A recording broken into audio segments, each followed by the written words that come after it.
मैं जाकर के तो देखूं पांडवों के भाग्य का क्या फैसला होता है। तो आज विदुरानी कहती कि आपको वहां जाने कौन देगा, आजकल आप मंत्री तो हो नहीं, ताकि मैं सबसे पीछे खड़ा हो जाऊं। अरे इतने पीछे खड़े हो जाओगे, आपको गोविंद कैसे नजर आएंगे? अरे देवी, मुझे गोविंद नजर नहीं आए, कम से कम गोविंद की नजर मेरे ऊपर तो पड़ सकती है। तो आज भगवान जैसे ही आए और आकर के आज दुर्योधन ने कपटता का परिचय दिया है। आज आओ कि सब बड़ी कृपा करी, आज रतन जड़ित सिंहासन पर विराजमान कराया। और जब रतन जड़ित सिंहासन पर विराजमान कराया और आज वार्तालाप कर रहे हैं, भगवान श्याम सुंदर ने कहा कि दुर्योधन, तुम तो सुयोधन हो, मैंने आपको दुर्योधन नहीं कहा। मुझे एक बात बताइए कि पांडव आपके काका के बेटे हैं? कहा कि बिल्कुल जी। फिर आधे राज्य के अधिकारी हुए? कहा कि बिल्कुल। अरे दुर्योधन, केवल आप 5 गांव दे दीजिए, मैं 5 गांव से उनको संतुष्ट कर दूंगा। लेकिन आज दुर्योधन कहता है कि सब सोचम में दास्याम बिना युद्धेन केशव। केशव, मैं बिना युद्ध के एक सुई की नौ के बराबर भूमि उनको नहीं दे सकता। बार बार कहा है। अरे दुर्योधन, युद्ध आपने नानी से कहानी में सुना होगा, हजारों बच्चे अनाथ हो जाएंगे, लाखों नर नारी मारी जाएंगे, लेकिन आज ये युद्ध का जो प्रस्ताव है त्याग दीजिए। आज दुर्योधन कहता कि सब ये राजपाट की बातें तो हम बाद में कर लेंगे। मेरी मैया गांधारी ने बड़े सुंदर भाव से 56 प्रकार के व्यंजन बनाए, पहले प्रसादी पाई।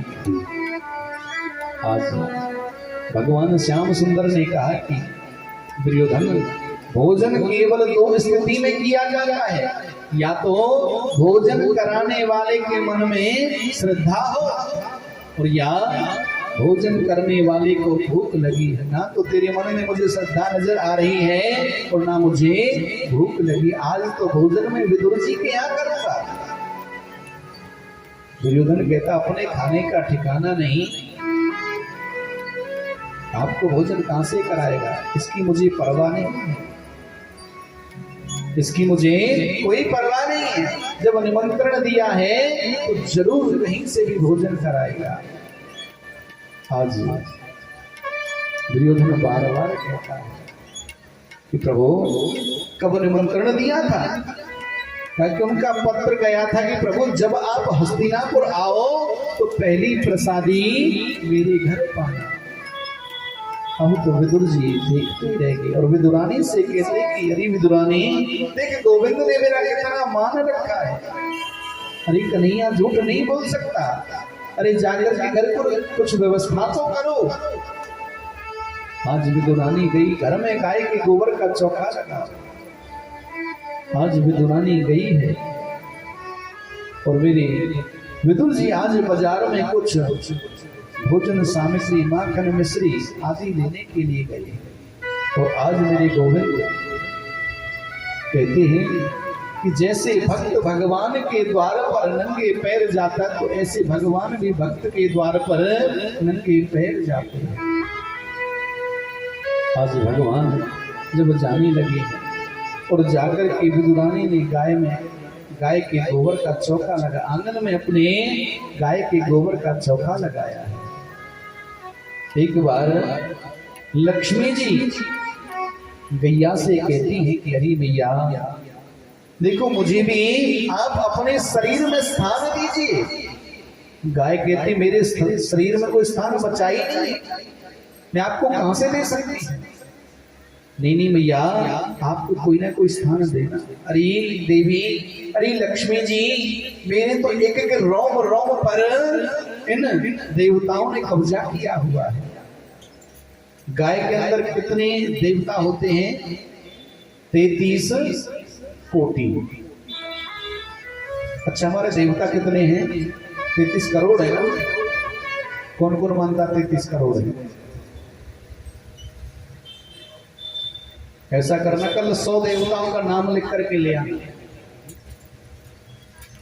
एक बार ऐसा हुआ, एक राजा ने 4 अंधे बुलाए और अंधों को पूछा गया कि तुमने हाथी देखा है? तो 4 अंधे कहने लगे नहीं महाराज नहीं देखा। चलो आज आपको हम हाथी दिखाते हैं। तो एक अंधे को बुलाया गया और हाथी की पूंछ पकड़ा दी, ताकि देखो हाथी होता है वो सांप जैसा होता है। अच्छा महाराज हाथी सांप जैसा होता है, उसको साइड कर दिया। दूसरे अंधे को बुलाया, हाथी का पैर पकड़ा दिया गया, देखो हाथी खंबे जैसा होता है। अच्छा महाराज हाथी खंबे जैसा होता है, साइड में कर दिया। तीसरे अंधे को बुलाया गया, उसकी पीठ पर, हाथी की पीठ पर हाथ फिरवाया गया। ओहो महाराज हाथी तो पहाड़ जैसा होता है, उसको साइड कर दिया। चौथे अंधे को बुलाया, उसको हाथी के कान पकड़ा दिया, हाथी सूप जैसा होता जो कान को साफ करता है ना। अब चारों को जब सभा में बुलाया तो पहले से पूछा हाँ तुमने क्या देखा? महाराज हाथी मैंने देखा है, हाथी तो सांप जैसा होता है। दूसरा कहता नहीं महाराज ये झूठ बोल रहा है, हाथी तो मैंने देखा है, हाथी तो खंबे जैसा होता है। तीसरा कहता नहीं महाराज ये दोनों झूठ बोल रहे हैं, हाथी मैंने देखा, हाथी तो पहाड़ जैसा होता है। चौथा कहता नहीं महाराज ये तीनों झूठ बोल रहे हैं, हाथी तो मैंने देखा, हाथी सूप जैसा होता है। राजा ने कहा कि तुम चारों ही सत्य कह रहे हो, जिसने जैसा देखा उसने ऐसा ही तो बताया। तो हमने जैसा देखा, जैसा हमें बताया गया, हमने वैसा ही तो बताया। कोटि माने प्रकार भी होता है, कोटि माने करोड़ भी होता है। तो हमारे जो देवी देवता हैं वो 33 कोटि है, ना कि करोड़। मरुदगण हैं, अश्विनी कुमार हैं, प्रजापति हैं, वरुण हैं, यम हैं। 33 कोटि होते हैं, 33 प्रकार के देवता हैं। तो गैया कहती है देवी मेरे तो एक रोम रोम पर इन देवताओं ने कब्जा किया हुआ है। केवल एक जगह ऐसी है जहां आप स्थान पा सकती हैं। वो जगह क्या है? मेरा गोबर। आप गोबर में स्थान पाओगी। तो लक्ष्मी देवी ने कहा कि भैया आप मुझे जहां जगह दोगी मैं वहीं स्थान पा लूंगी। कहते कि जब भी कोई शुभ कर्म किया जाता है, बच्चे का जन्म होता है तो गाय के गोबर से लीपा जाता है। हम कोई हवन यज्ञ करते हैं तो गाय का गोबर से लीपा जाता है। गाय के गोबर में लक्ष्मी का वास होता है। और गाय के गोबर की विशेषता एक है, कच्चे मकान में जब गाय के गोबर का चौका लगाया जाता था ना, तो वो सर्दियों में गर्म होता है, गर्मियों में ठंडा होता है। ऐसी गौमूत्र में अनेकों गुण होते हैं। गौ अर्क जो पीता है उसकी 400 प्रकार की बीमारियां नष्ट हो जाती है। लेकिन आजकल गौ अर्क तो बहुत दूर है, गाय के दूध को भी बहुत कम लोग पीते हैं। गाय का दूध गौशालाओं से आ जाता है, तो वो तरह तरह की गैया होती है। देसी गैया का जो दूध होता है वो बड़ा ही अमृत तुल्य होता है। हमेशा गाय की पीठ पर हाथ फेरना चाहिए। आप बुधवार के दिन जाया करो गौशाला, थोड़ा हरा चारा भी उनको डाला करो और गाय की पीठ पर हाथ फेरा करो। उससे शरीर के अंदर की जो बीमारियां हैं वो नष्ट होती है। आज गाय के गोबर का चौका लगाया है विदुरानी। आज भगवान ने जाकर के द्वार को खटखटाया, देवी द्वार खोलो, काकी द्वार खोलो। अब काकी जी तो स्नान में मस्त है। भगवान ने फिर द्वार को खटखटाया। आज पता लगाइए तो मेरे गोविंद की आवाज है। आज दौड़ करके आई है, आज द्वार को खोला। आज वस्त्रों को बदलना भूल गई, स्नान कर रही थी और जब वस्त्रों को बदलना भूल गई, भगवान ने अपनी काली कमरिया काकी जी को उठा दी। भैया वस्त्र बदल करके आई है। और आज एक पाटा लेकर के आई है और सारे आंगन में आज कन्हैया को घुमा दिया। गोविंद यहाँ बैठो। नहीं नहीं, ये जगह आपके लिए ठीक नहीं है, आप यहाँ बैठो। नहीं नहीं, ये जगह भी आपके लिए ठीक नहीं है, आप यहाँ बैठिए। चारों तरफ घुमा दिया। भगवान ने कहा काकी जी कहीं बैठाओगी या बस ऐसी घुमाती फिरोगी? नहीं किशन आप यहाँ बैठिए। आज भगवान ने अपने पेट पर हाथ फेर करके कहा कि काकी जी बड़ी जोर की भूख लगी है। काकी जी कहती गोविंद आपके काका जी बाजार गए। अरे नहीं काकी बड़ी जोर की भूख लगी है, कुछ खाने के ताई दे। तो आज काकी जी कहती गोविंद मेरे सामने का कदली का वन है और उस वन को मैं अपने हाथों से जल देती हूँ। उनके वृक्ष काफी बड़े हैं, उनके फल हैं काफी मीठे होंगे, मैं कुछ फल लेकर के आती। आज काकी जी गई और फल लेकर के आई और आज गोविंद के सन्मुख बैठ गई और आज केले के छिलके को छिलकी जा रही है। जो उसकी गिरी गिरी है, मींगी मींगी है, वो नीचे गिरा रही है और आज छिलका गोविंद को पान करा। गोविंद पाओ, आज मेरे गोविंद प्रेम से उन केले के छिलकों को पा रही है। आज बड़ा सुंदर भाव संतों ने लिखा। दुर्योधन की मेवा त्यागी, दुर्योधन की मेवा त्यागी, दुर्योधन की मेवा त्यागी, दुर्योधन की मेवा त्यागी। सागे विधुर घर खाए, सागे विधुर घर खाए, सबसे ऊंची प्रेम सगाई,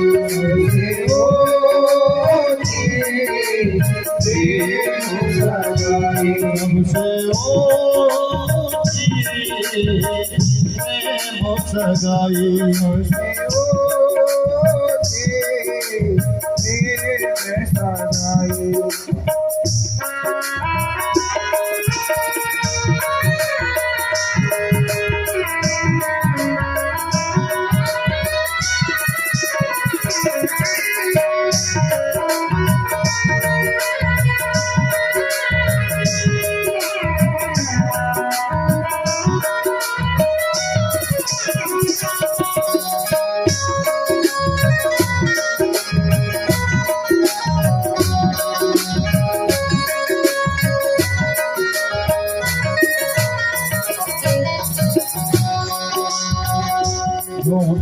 फल सबरी के खाए, झूठे फल सबरी के खाए, झूठे फल सबरी के खाए, झूठे फल सबरी के खाए, भूल गए ठकुराई, भूल गए ठकुराई, सबसे ऊंची सगाई, सबसे ऊंची सगाई, सबसे ऊंची सगाई, सबसे ऊंची सगाई।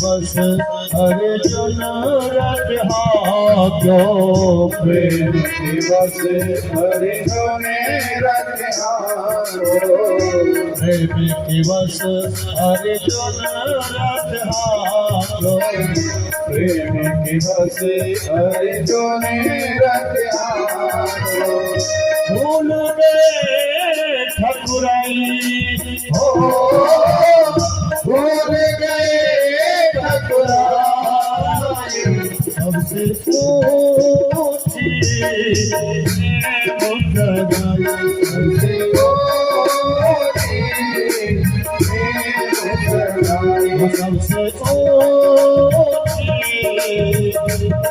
मुस्कान सबसे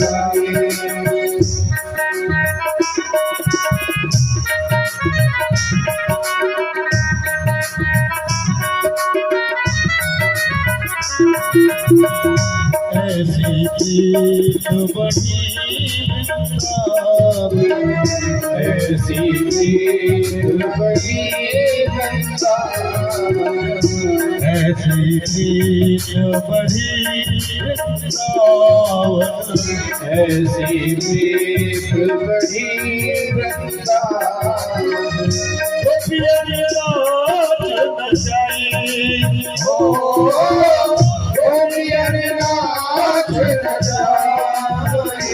हमसे सोची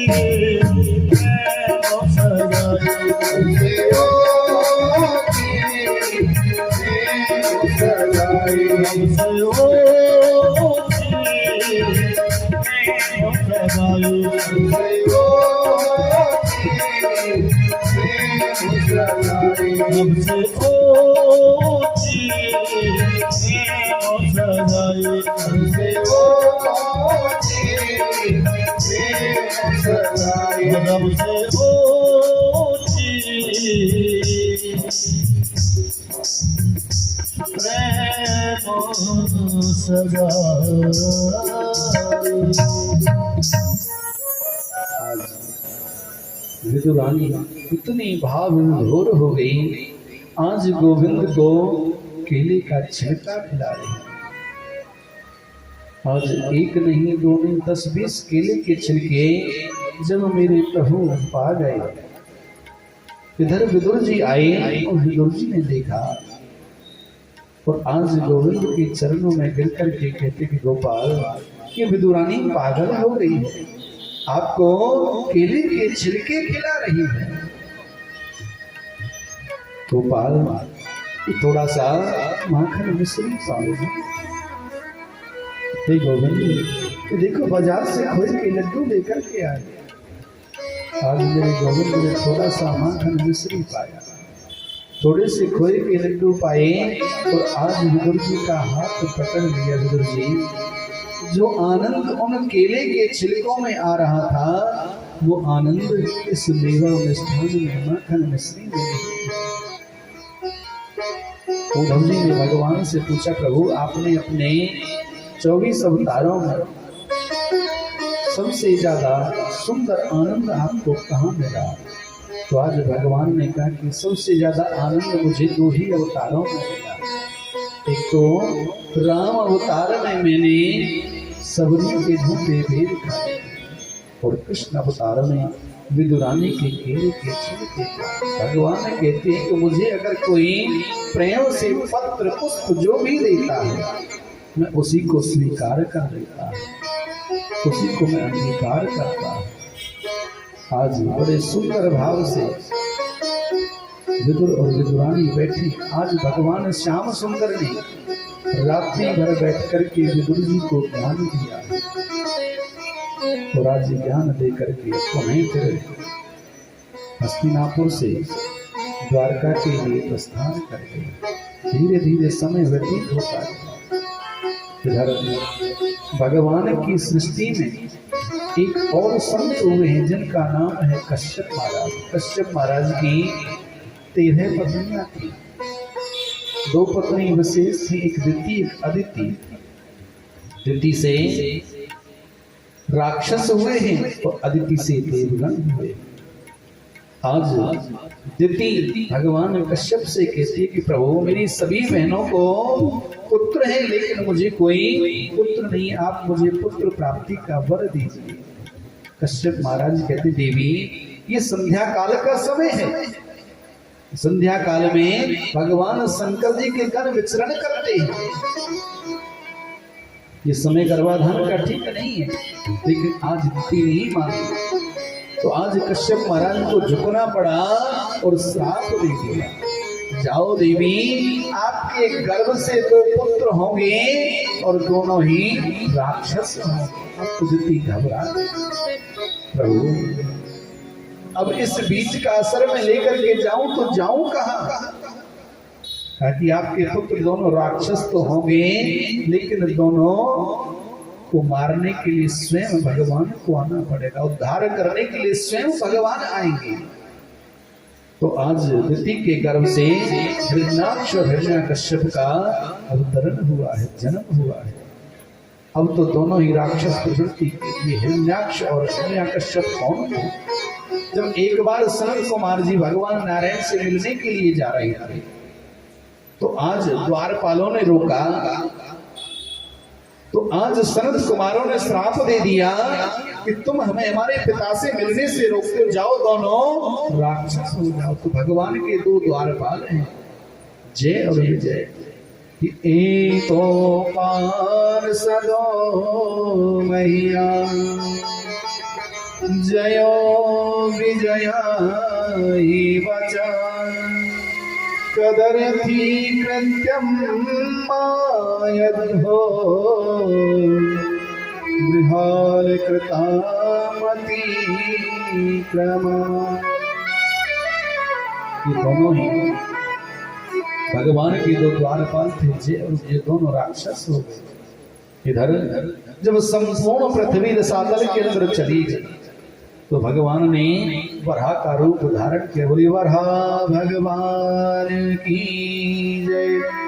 और आज पृथ्वी को भी दृष्टाओं पर जब लेकर के आ रहे थे, तो आज हिरण्याक्ष आकाश में उड़ता हुआ जब जा रहा था, नारद जी भी भ्रमण कर रहे थे, तो आज नारद जी को पकड़ लिया, रे नारद जी मेरे से युद्ध करिए, मेरी बाजुओं में खुजली हो रही है।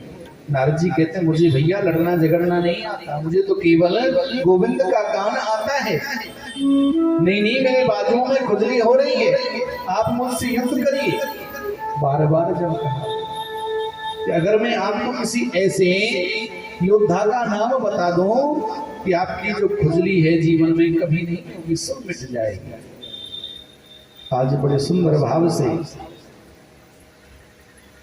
भगवान नारद जी ने कहा कि वराह भगवान अपनी दृष्टाओं पर पृथ्वी को लेकर के आ रहे हैं, आप उनसे जाकर के युद्ध करें। तो आज हिरण्याक्ष आकाश में उड़ता हुआ जैसी वराह भगवान के सन्मुख पहुंचा, वराह भगवान को ललकारने लगा, बार बार कभी कुछ कहता कभी कुछ कहता। भगवान ने 1 बार माफ किया, 2 बार माफ किया। जब बार बार भगवान को शब्द कहने लगा, तो आज भगवान से भयंकर युद्ध छिड़ गया, इतना सुंदर युद्ध छिड़ गया। भगवान ने आज उस हिरण्याक्ष का वध कर दिया। इधर पृथ्वी को भी अभिमान हो गया। पृथ्वी देवी कहती है, प्रभु मैं रसातल में क्या चली गई, आपको मेरे प्रति वराह का रूप धारण करना पड़ा, मेरे प्रति आपको सुअर का रूप धारण करना पड़ा। ओहो, इस हिरण्याक्ष को तुम बाद में मारेंगे, पहले इस पृथ्वी का अभिमान दूर कराना चाहिए।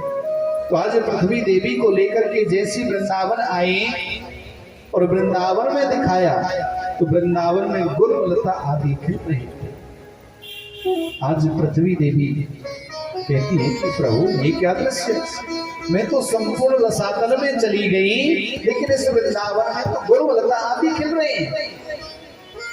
ताकि देवी संपूर्ण पृथ्वी का, संपूर्ण दुनिया का विनाश हो सकता है, लेकिन इस छोटे से वृंदावन का कभी विनाश नहीं हो सकता। आपने देखा वृंदावन के अंदर कभी कोई ऐसी घटना नहीं होती, कभी प्रलय आपने नहीं देखी। यमुना जी चाहे जितनी मर्जी उग्र रूप धारण करने, बिहारी जी के मंदिर तक यमुना जी आती, लेकिन नुकसान कभी किसी का हुआ नहीं। ये वृंदावन की बड़ी सुंदर महिमा है। संतों ने बड़ा सुंदर भाव कहते कि वृंदावन, अच्छा कौन कौन वृंदावन गए हैं, तो संख्या भी थोड़ी है, बाकी जो नहीं गए उनको मानसिक रूप से ले चलते हैं वृंदावन। बड़ा सुंदर भाव संतों ने लिखा है। अब कुछ ही समय पश्चात हमारे वामन प्रभु आपके मध्य आ रहे हैं और कल की बड़ी सुंदर कथा है। कल हमारे ठाकुर जी का जन्म होगा और सुंदर सभी ने पीले पीले पहन करके आने हैं, सभी ने पीले पीले पहन करके आने और टॉफी बिस्कुट खेल खिलौना सभी लेकर के आए और इस पांडाल को आपका जैसा भाव चाहे वैसा बैलून से सजाओ या जैसे मर्जी सजाओ, क्योंकि अपने बेटे का जब हम उत्सव करते हैं, बर्थडे मनाते हैं ना, तो अपने घर में बड़ी सुंदर सजावट कराते हैं। बाकी आपका अपना भाव है, इस पांडाल को आप जैसी मर्जी सजाइए। तो चलो आपको वृंदावन लेकर के चलते हैं। हो मन चल रे वृंदावन चल वे मना, हर चल वे मना, किथे ओ नजारा नहीं मिलना। मन चल रे वृंदावन चल वे मना, चल वे मना, किथे ओ नजारा नहीं मिलना। मन चल रे वृंदावन चल वे मना, चल रे मना, किथे ओ नजारा नहीं मिलना। चल रे वृंदावन चल रे मना, चल रे मना, किथे ओ नजारा नहीं होना। किथे ओ नजारा नहीं मिलना, किथे ओ नजारा नहीं मिलना। इतने प्रीतम प्यारा नहीं मिलना, इतने प्रीतम प्यारा नहीं मिलना। चल रे वृंदावन चल वे मना, चल वे मना, किथे ओ नजारा नहीं मिलना। चल रे वृंदावन चल रे मना, किथे ओ नजारा हरि बोल।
लगवे मना, किथे ओ नजारा नहीं मिलना।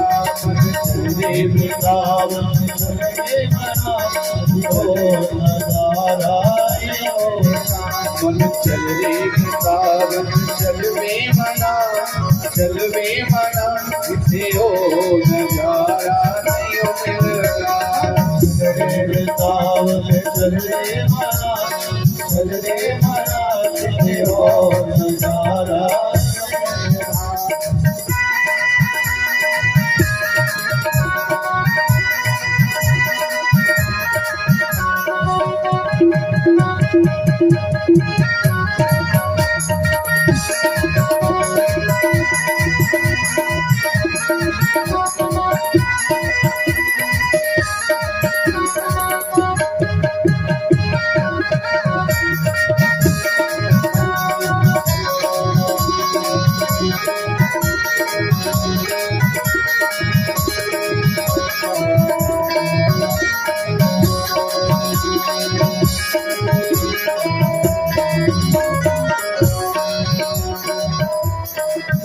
मन चल वृंदावन चलिए, मन चल वृंदावन चलिए, मन चल वृंदावन चलिए, मन चल वृंदावन चलिए। ओ तेरे तेरे सावन साज, तेरे तेरे सावन साज, तेरे तेना बेपरवाह, तेरे तेना बेपरवाह।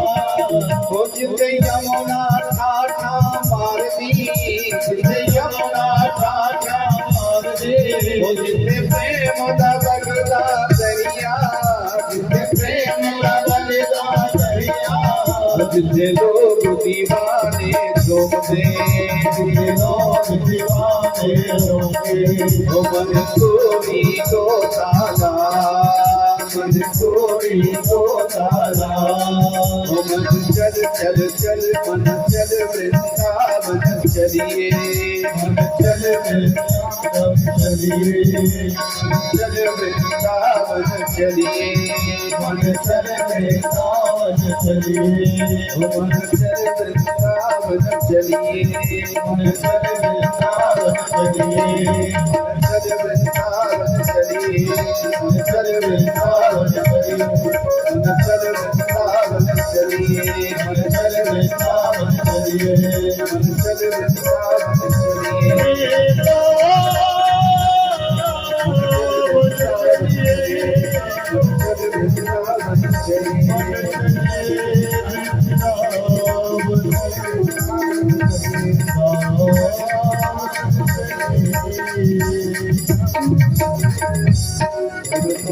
हरिलाल की जय हो। आज पृथ्वी देवी का अभिमान दूर किया है। इधर हिरण्याक्ष के जब वध हो गया, इधर हिरण्याकश्यप के पुत्र हुए हैं प्रहलाद, और प्रहलाद के प्रपौत्र हुए हैं राजा बलि। और राजा बलि ने जब स्वर्ग का आधिपत्य अपने कब्जे में ले लिया, सभी देवता त्राही त्राही करने लगे। आज भगवान से विनती करते हैं कि हे प्रभु, आप कब अवतरण लोगे? पृथ्वी भी बार बार कंपायमान हो जाती है, गंभीर हो गई। आज भगवान ने पृथ्वी को भी आश्वासन दिया कि देवी आप क्यों घबराती हो, मैं जरूर अवतरण लूंगा।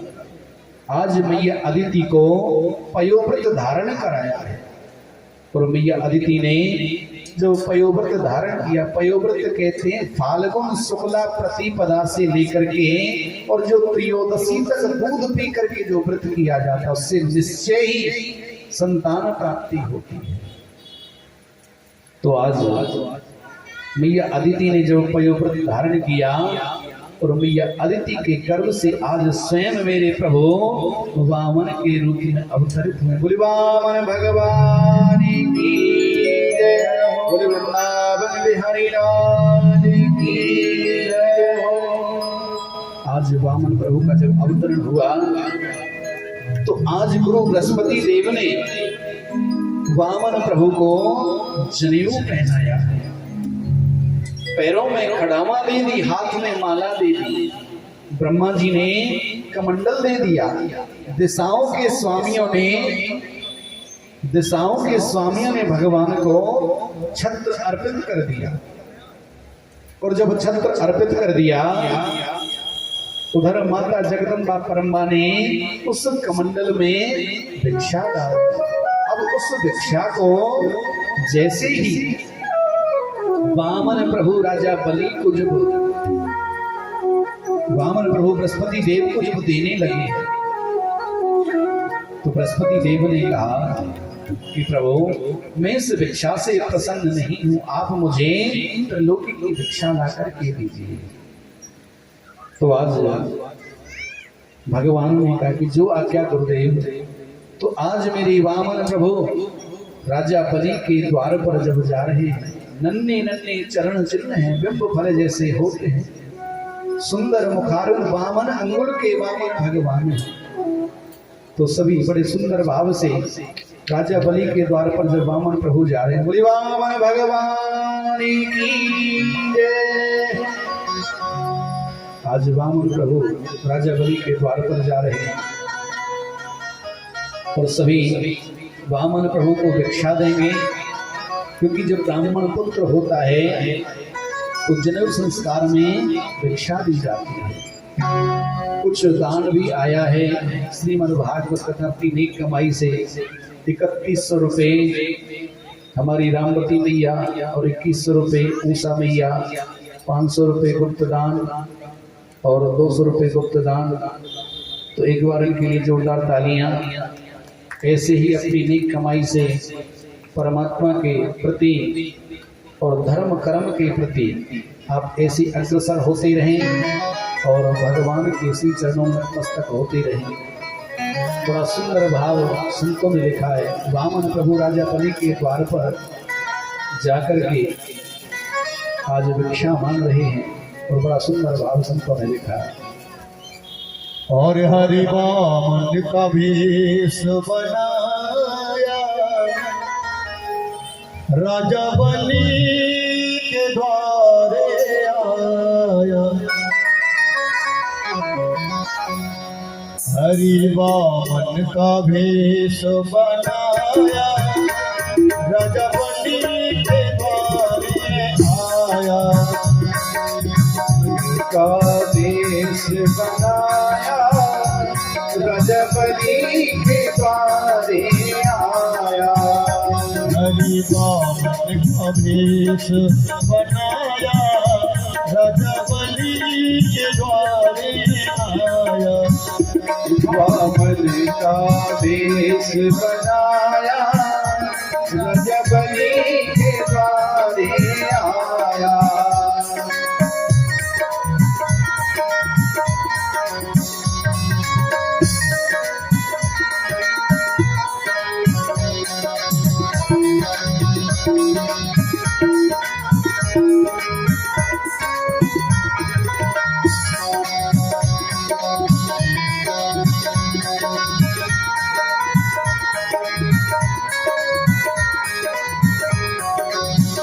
हरि के छोटे छोटे हाथों से पतले पतले हाथ, हरि के छोटे छोटे हाथ, पतले पतले हाथ। हरि के छोटे छोटे हाथों से पतले पतले हाथ। हरि के छोटे छोटे हाथ, हरि के पतले पतले हाथ।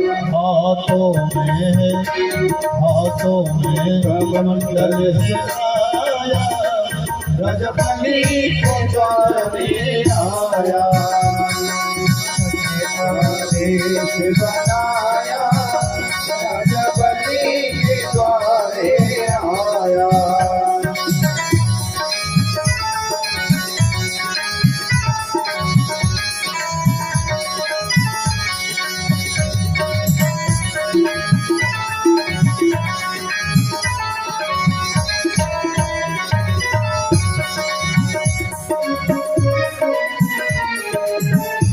जो पहले दिन के इमाम थे हमारे सुशील जी वो आए, दूसरे दिन के हमारे नंद बाबा जी वो आए और आज की उनकी सिस्टर थी वो आए।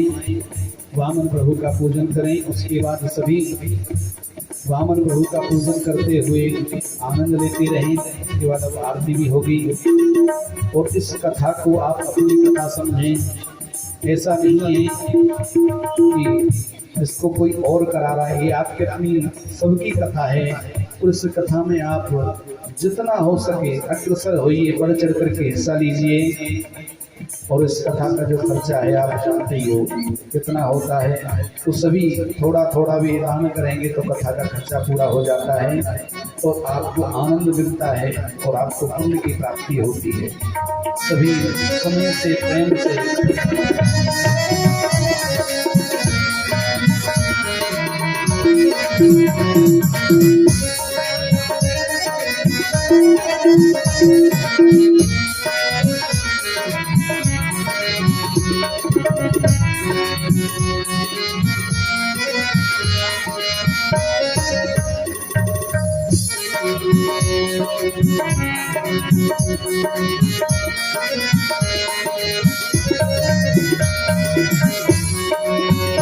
हरि वामन का भेष बनाया, राजा बलि के द्वारे आया। देश बनाया, राजा बलि के द्वारे आया।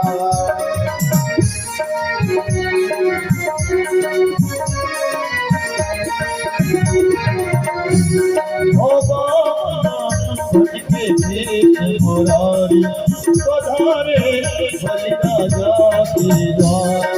बावन बन गए कृष्ण मुरारी पधारे बलि राजा के द्वार। बलि राजा के द्वार पधारे बलि राजा के द्वार। बलि राजा के द्वार पधारे बलि राजा के द्वार। हो पावना भक्ति कृष्ण मुरारी पधारे बलि राजा के द्वार। पधारे बलि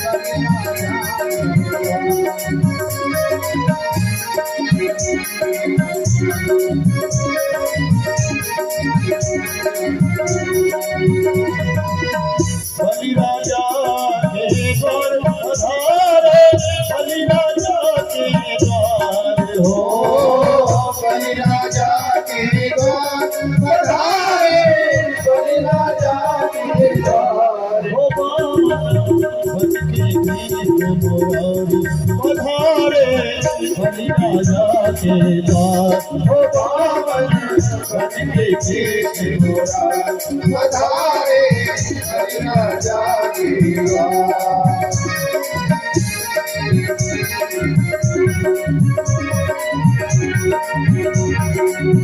बोलिए भगवान की जय।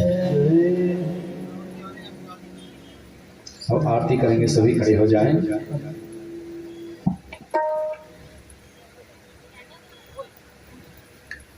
बोलवा के बिहारी लाल की। और देखिए ये यज्ञ सभी का है।